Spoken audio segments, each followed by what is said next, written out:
বানত ক্ষতিগ্ৰস্ত পৰিয়ালে চৰকাৰী এককালীন সাহায্য নোপোৱাত ক্ষোভ প্ৰকাশ। টিয়কৰ কাকজানত একাংশ বানাক্ৰান্ত পৰিয়ালে এটা মাহ পাৰ হৈ যোৱাৰ পাছতো চৰকাৰী 15,000 টকা নোপোৱাত ক্ষোভ। কাকজানৰ ফটিকা চিগা মাজগাঁৱৰ বানবিধ্বস্ত পৰিয়ালে চৰকাৰে ঘোষণা কৰা সাহায্যৰ পৰা বঞ্চিত। এইসকল বানাক্ৰান্তই শিবিৰত থাকিও চৰকাৰে ঘোষণা কৰা 15,000 টকা নোপোৱাত স্থানীয় গাঁও প্ৰধান, মণ্ডল, গ্ৰাম্য ৰোজগাৰ সেৱক আদিৰ বিৰুদ্ধে ক্ষোভিত হৈ পৰিছে। আনহাতে এইসকল বানাক্ৰান্তই জিলা আয়ুক্তক সোনকালে সাহায্য বিচাৰি ব্যৱস্থা গ্ৰহণৰ আহ্বান জনাইছে। টিয়কৰ পৰা গৌৰীশংকৰ ভঁৰালীৰ ৰিপৰ্ট, AIN লাইভ। একমাহ হৈ গ'ল, একমাহ দিন হৈ গ'ল অন্তিম কৰা বানপানী হোৱা। মানে কি আমাৰ গাঁওবুঢ়াজন এতিয়ালৈকে এইটো পাৰে যে পানী হৈছে, বাবুল শইকীয়া বুলি কয়, বাবুল আলি তেওঁ গাঁওবুঢ়াজন যে পানী হৈছে একদিন চাবলৈও নাহিলে আমাৰ ইয়াত যে সেইটো পাৰে কেনেকৈ আছে মানুহবোৰ, কি হ'ল কি কথা।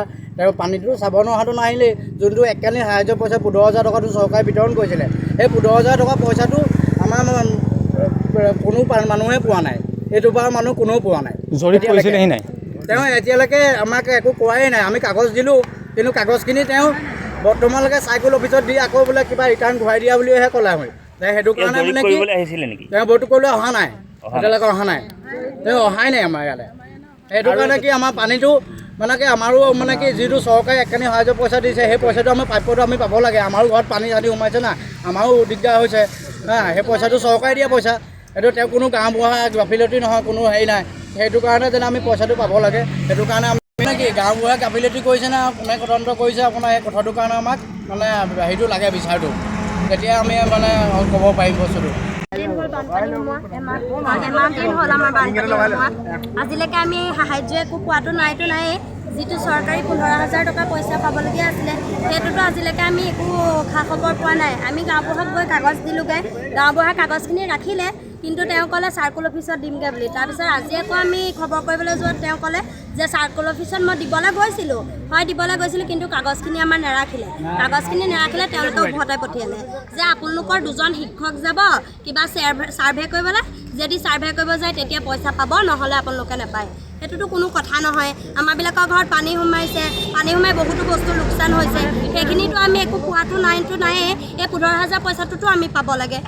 তাকে আমি চৰকাৰক অলপ মানে সাহায্য কৰিবৰ কাৰণে অনুৰোধ জনাইছোঁ। 15,000 পইচাটো আজি এমাহ দিনে হৈ গ'ল। আমাৰ ক্ষতিকাৰক যিখিনি হৈছিলে এতিয়ালৈকে আমি সেইটো পইচাটো পোৱা নাই, 15,000 টকাটো।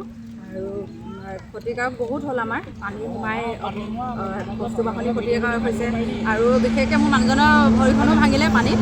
আৰু তাৰপাছত এতিয়া কোনো গাঁওবুঢ়াটো হেৰি নল'লে একো, লগতে আমি 15,000টো একো নাপালোঁৱে। এতিয়া চৰকাৰৰ ওপৰত অনুৰোধ জনাইছোঁ আমি যাতে আমাক ইয়াৰ ওচৰৰ কোনো মানুহে বৰ্তমানলৈকে পোৱা নাই নেকি আপোনালোকৰ?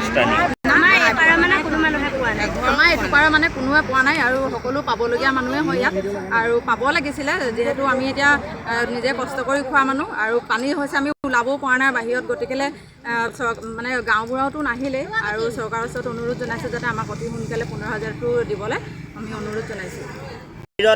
আছিলে সেইসকলৰ আগতীয়াকৈ এনেকুৱা 15,000 পইচাটো সোমাব লাগিছিলে, কিন্তু শিবিৰত নথকা কিছুমান ব্যক্তিয়েও এই 15,000 টকাটো গ্ৰহণ কৰিছে। গতিকেলৈ তাৰ কাৰণে আমি মনত বহুত দুখ পাইছোঁ। আৰু এটা কথা কি, আমাৰ যিখিনি লোকচান হৈছে ঘৰৰ ভিতৰত একঁকাল পানী, যোৱাকালি পৰহি দিনা গাঁওবুঢ়াক ফোন কৰিছোঁ, গাঁওবুঢ়া বোলো আমাৰ ভিতৰত গাখীৰ সোমাইছিলে নেকি, যে ভিতৰত একঁকাল পানী, আমাৰ নামবোৰ যে নোসোমালে বা আমি যে 15,000। গাঁওবুঢ়াই কি কয় তেতিয়া? গাঁওবুঢ়াই ক'লে কি সেইবোৰ আমি নাজানো বোলে, সেইটো বোলে বিষয়ববীয়াসকলে জানে, দিছে কাক নাই দিয়ে, সেইটো বোলে সিহঁতৰ কথা। কিন্তু এবাৰ দুবাৰ নহয় 4বাৰকৈ কাগজ দিয়া হৈছে। যোৱাকালিও চাৰ্কুল অফিচত কাগজ দি আহিছে, সেই তথাপিতো পোৱা নাই। ইয়াৰ লগতে মই আৰু এটা কথা কওঁ, আমাৰ মানুহগৰাকীয়ে এটা আঁচনি আজিলৈকে গ্ৰহণ কৰিব পৰা নাই, অৰুণোদয় আঁচনি। তেখেতৰ নাম হৈছে ৰেজিনা বেগম, কিন্তু তেখেতে আজিলৈকে অৰুণোদয় আঁচনি গ্ৰহণ কৰিব। যিকোনো খবৰ আৰু বিজ্ঞাপনৰ বাবে যোগাযোগ কৰক 7896121996।